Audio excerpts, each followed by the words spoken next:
All right, so we are past the $800 million mark as it relates to how much this Michael movie has grossed. It's $800 crazy. million. I got my pinky up. I bet $1 that it hits that $1 billion point. What do you think? Oh yeah, I'll go. What do you mean, domestically or worldwide? We're talking worldwide. Worldwide. Yeah, worldwide. Oh, easy peasy for sure. Yeah.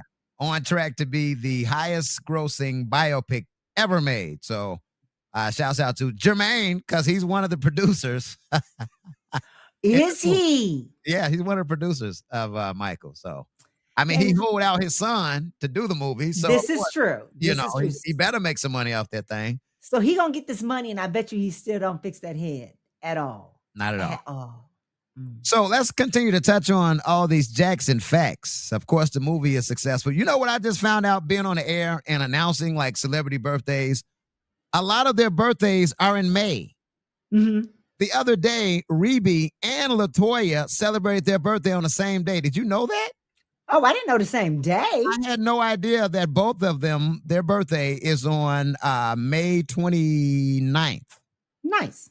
You got Latoya, who just turned 70, and Rebe that just turned 75. But it doesn't stop there. It keeps going. Because Janet's birthday is on the 17th of May. Did you know that?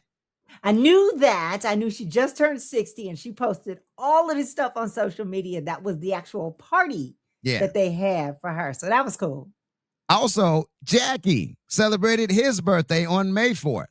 So not only do you have Jackie, you got Catherine, who celebrates her birthday with Jackie. So Jackie and Catherine's birthday on the same day. Then Janet on the 17th. Then you got Rebe and Latoya's birthday, who's on the same day on the 29th. Did they do that on purpose? Is it a Jehovah Witness synchronization type of thing or what? I don't know. That is a religion I only know very little about. So I don't know. Maybe there's a let's count back. Let's count back. If we're birthing in May, when did we sometime around August or so. Late August. So it's hot in August. Yeah. I don't know. Michael was born in August, so they were getting it in December. In the winter. Yeah, so now that makes sense. You know, we cuffing, we got to keep warm. You know, we drink. Oh, they don't drink. That's a good question. Are they Jehovah's Witnesses? It was featured in Jackson's, the first made-for-TV movie. They were lighting the candles and all of that, doing the whole Jehovah's Witness thing. So I believe Catherine is Jehovah's Witness and then raised the children Jehovah's Witness. So they are. I don't think Joe, like I've looked it up before and the AIs told me, the AIs could be lying on the Googles, but the AI said, no, Joe Jackson was not a Jehovah's Witness. So he wasn't practicing none of the rules. He was going against all the rules, doing all the things. Joe wasn't a Jehovah's Witness. Joe was a nigga, simply put. So why wasn't Diana Ross featured in Michael? Now, I remember seeing like different images, and they even had an actress that was portraying Diana Ross. But once it was released, you never saw these like mention of the actress, or you never saw any scenes. The only reference of Diana Ross in the movie was when they like slightly talked about the Wiz. But it wasn't any like Michael's out with Diana and look at Michael Jackson on stage with Diana Ross. Even when there was a female that introduced the Jackson 5, it was Gladys Knight, if I'm not mistaken. So it wasn't even Diana Ross. So something happened. Interesting. I know they had an actress who they had done scenes with Diana Ross. Kat Graham was her name, and she just wasn't featured in the movie at the end. So I don't know what happened. Did Diana jump in with like legal stuff, same way with Janet? I'm sure if Diana saw it and didn't like it, Diva was like, So she may have in the beginning been like, shoot something, you know, let me check it out. If I like it, we go. If I don't, we don't. And she may have seen it and been like, Yeah. So in the sequel, I'm hearing that they're going to like go back. So they're going to touch on some things that they didn't touch on in the first movie. Because, you know, if you saw Michael, it went fast. So they're saying in the sequel, they're going to touch on certain things. Maybe they'll mention the relationship with Diana Ross. Was that a relationship? Let's go back. While we're touching on rumors, it had always been heavily rumored that Michael and Diana had a thing. Did they date? Were they fucking? What was going on with that? See, I didn't hear that. I heard Michael always had a crush on her. Mm. Always a strong, strong, strong, super strong crush, but that Diana never acted on it. So you heard that there was some acting on it? I heard a call where Michael was recorded and he was saying how his nose was wide open about Diana Ross, that she could have had him doing anything. He did confirm on a call that they didn't, but Right, right. so and if I'm a guy at that time, Diana Ross was Beyonce. I'm bragging if I hit that. I'm letting everybody know I tagged Diana Ross. So You'd still be telling people right now. you damn right. But I'm gonna tell you this: no matter what the estate tries to do, you think Michael Jackson has some fans. Let me tell you, let somebody try to do a Prince movie and do it wrong or Oh, do it janky. Yeah, it ain't never gonna see the light of day. but I don't think it will surpass Michael's movie. It'll be underneath. I don't think it's going to hit No. $1 billion. Come on, like 800. $5. $5. Okay. So let's put an asterisk. Let's archive this episode. Got it. Archive it. Put money on it. I'm telling you, $5. The Prince movie is going to kill Absolutely not. the Michael movie as far Absolutely as dollars. And I love both. Both of them are iconic. Both of them have worldwide influence. But I think Michael, slight little greasy hair, kind of topples Prince. Slightly. You don't necessarily hear about this a lot, or do you? When you're adopted and you take on the surname and then you get older and you drop it. I'm talking about the situation with Brad Pitt and Angelina Jolie. Now, remember, what was it? Brangelina? Yeah. So that whole thing happened in the early 2000s and they got married and they were adopting these kids, little African kids, little black kids. They were little Chinese kids, kids. Mhm. They were just getting all types of kids.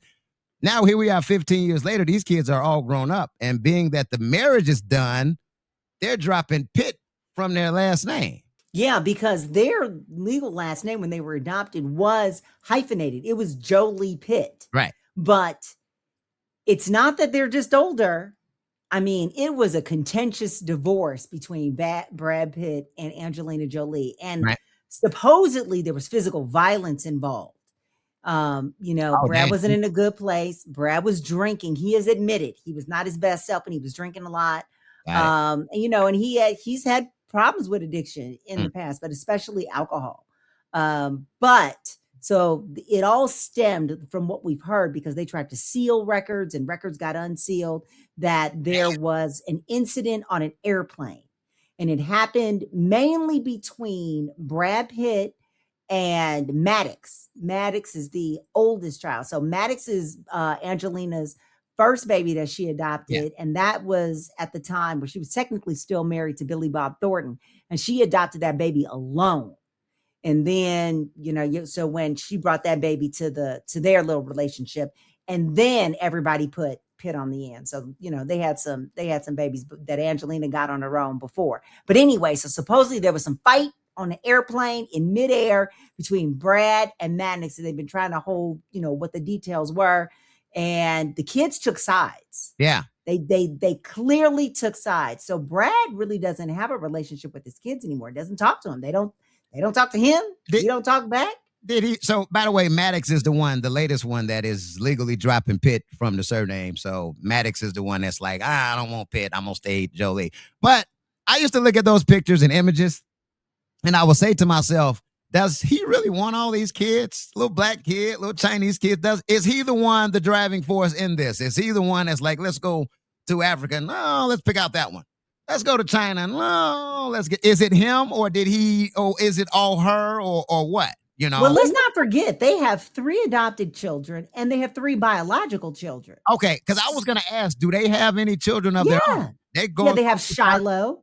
Shiloh was the first one that they had, and Angelina gave birth in Namibia in Africa. We're having that one, but then she had 2 more, and they're twins, and I think it's Knox and Vivian. were those two. So yeah, they have kids of their own, like biological kids, and they have adopted kids. But Brad was married to Jennifer Aniston when he met Angelina Jolie, and he was bored in that marriage. He had talked about that. He wasn't in a great place. He was smoking weed all the time and drinking all the time, but just because he was unhappy. So he was self-medicating.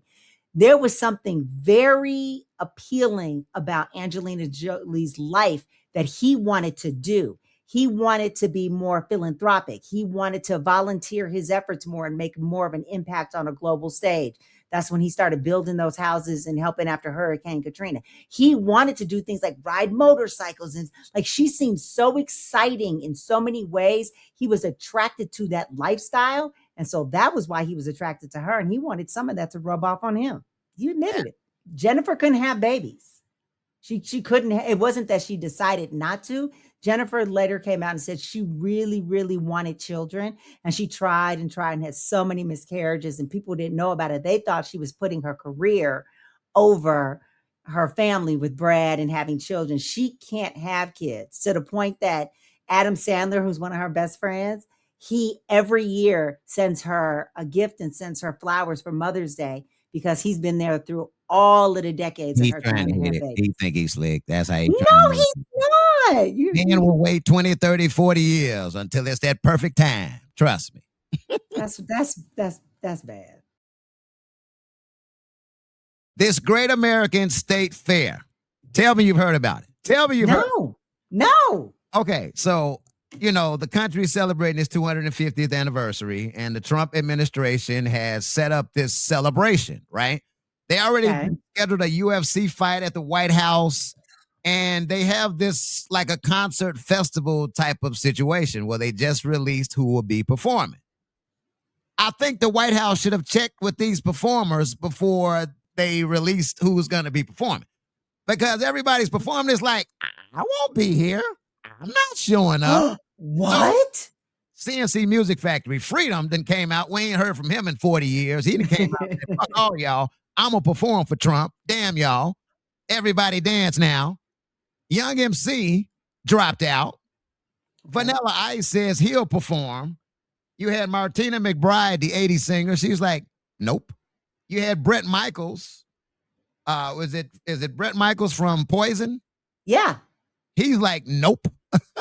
Apparently, it's coming across like a conservative type of bash, and everybody's performing there saying, I signed up for a celebration for America. And that's why all of these artists are just kind of pulling out. Vanilla Ice is like, I'm still in. Ice, ice, baby. I mean, I can't believe they would make an announcement that said people are coming. And they didn't have that shit confirmed? I think that they confirmed that they would perform, but once they found out this was a conservative Trump type of thing, an alternate to the Super Bowl performance type of situation. Okay. Like, and the backlash probably from fans too. Like once they got out, they probably were like, I don't want to touch it. So there it is. America celebrates 250 years old, and it's because of the Trump administration that all of these people with Freedom and Vanilla Ice. Dude, the clip I sent you the other day about the cop that pulled over the woman and told her to her face, I'm pulling you over because you were distracted driving, talking on the phone and holding the phone in your right hand as you was riding down the street. And told her to her face, she said, I was not. He said, I saw you holding the phone with your right hand. And the lady said, right hand manipulating that phone. I mean, I saw you with the phone in your hand. Not. He should have found some way to laugh and just say, my bad. Like, it looked like it. I thought it was. I sincerely thought it was. You have a nice day, ma'am. They ended up dismissing the charge. It was like $120 ticket, and they just dismissed it due to embarrassment. Wait a minute, she still got the ticket and full on had to go to court? They threw it out. They had to, they ended up throwing it out. You still giving me the ticket, and I got to take off work to take my happy ass down to court to show my no hand, to show you your nubby. so that you, Her nubs. He had to, Come on. can you, outside of The Cosby Show and A Different World, name 5 black sitcoms from the 1980s? Go. 80s. I don't know. Did Family Matters start in the 80s? That don't count. That was like more enjoyed in the 90s. Keep going. But when did it start? In the 80s. Well, give me that one. Give it to me. Give it to me. Late 80s. Give it to me. Late 80s. Keep going. Give it to me. Keep going. Different Strokes. I'll give Facts you that of one. Life. Can we have Tootie be black and be the Facts of Life? 2. Uh, I knew this would get you. what happened to My Family Matters? I don't have that. No. Family Matters started in they started in 89, September of 89. Toward the end. It's still the 80s. Why can't you give it to me knowing that I'm not going to get the next 2? It had to be. I cannot think of 2 more. Originated in the early 80s. You said Different Strokes. That was good. We'll give you 1. Keep going. You didn't say early before. Now you've added stuff, but that's okay. You added Different Strokes. Okay, Different Strokes. Did I get the Facts of Life? 2. You gave me that one. Okay. Black sitcom. Yeah. And I can't get Cosby. Or A I Different can't World. get Different World. Because we had a lot of good ones in the 80s. Can I get Alfonso Ribeiro on Silver Spoons? No. Can I get a black person on a show? No. I can't get a black person on a show because that's about all we had in the 80s. No, you got 2. How is this? Can I get Benson? Can I get Benson? Can I get 3? There you go. Robert It's 3. Guillaume? That was but 3. that wasn't a black show. That was clearly He a was white the star show. of that show, though. It was named after him.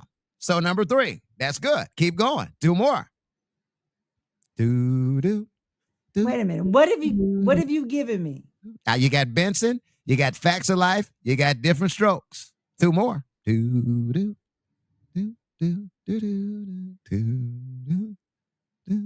Benson was the man too. He used to wear those double-breasted suits. It was very good. Yeah, he was like what was he to the Can we count Saved by the Bell? No, that was 90s. That was 90s. Yes. Benson was cool. That was some cool cats back there. Benson was cool. I just thought he was in the governor's Benson was really cool. What was he? The press secretary, the head of the chief of staff or something? And Julia was in the 70s. She said Julia. I don't even remember. 60s. 60s. It's so crazy how it's hard to remember this.